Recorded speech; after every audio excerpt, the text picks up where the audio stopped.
Here is another story written by a Twinkl original. Knights and Dragons Unite.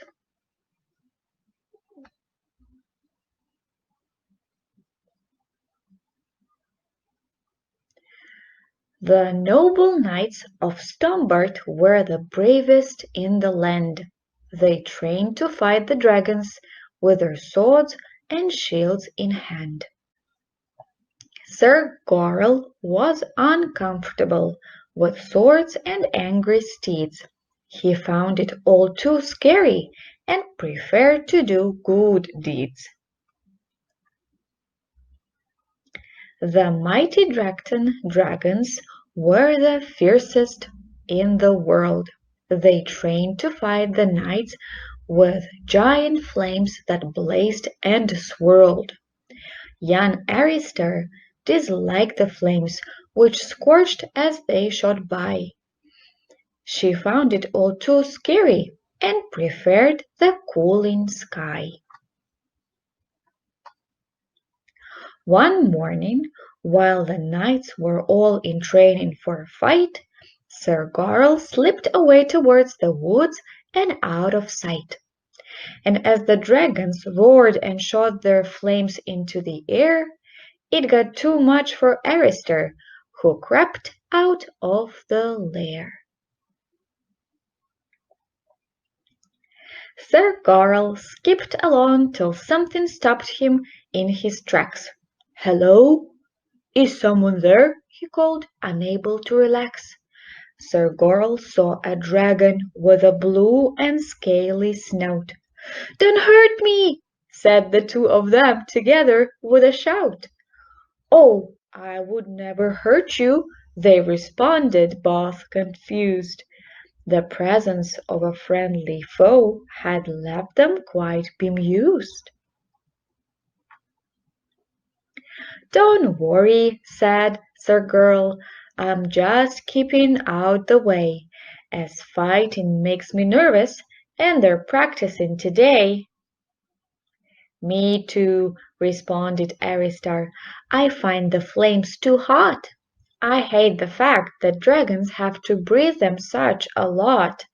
If only we weren't enemies, we wouldn't need to fight, and maybe if we worked together, things would be all right."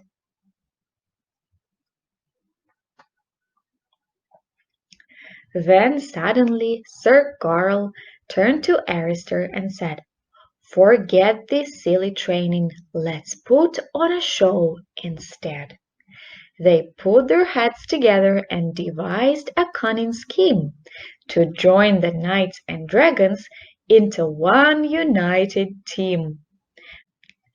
They laughed and worked all afternoon with growing hopeful grins. This plan could bring a peaceful truce where everybody wins. They headed for the castle, where the knights all gazed in shock. "How did you catch a dragon?" asked the biggest knight, Sir Jock.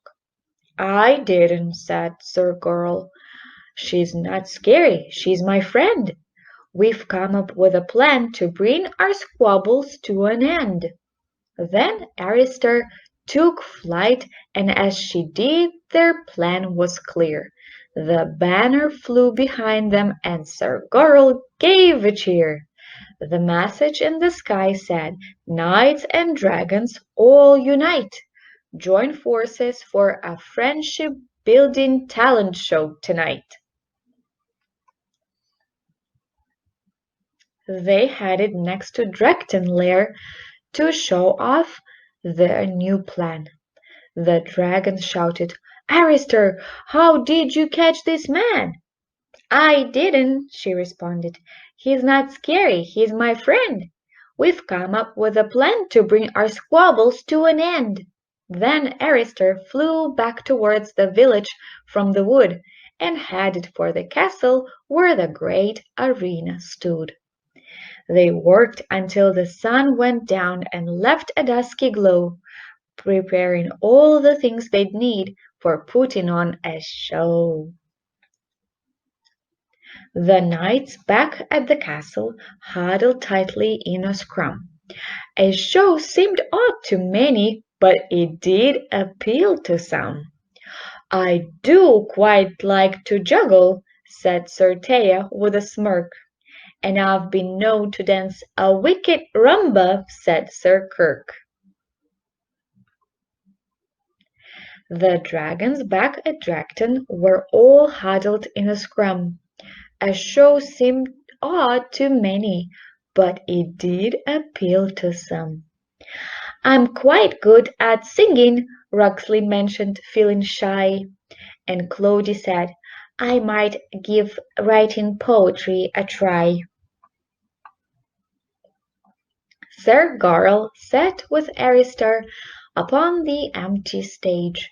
The audience consisted of a donkey and a page. "At least we tried," said Aristar. "I guess they just don't care." But then, as she was talking, raucous laughter filled the air. They looked up to the sky and saw the most amazing sight. A host of flying dragons, each one carrying a knight. Certea called, "I guess that we can give this thing a go." "It's worth a try," called Maddox. "Now let's get on with the show." The audience were captured by the a cappella squires, and Maddox and Sir Trundlefoot did somersaults on wires. A group of street performers brought the house down with a roar, and Knit United knitted like they'd never done before. Their lives were much more wholesome with new talents and new friends. They realized that life becomes more fun when fighting ends.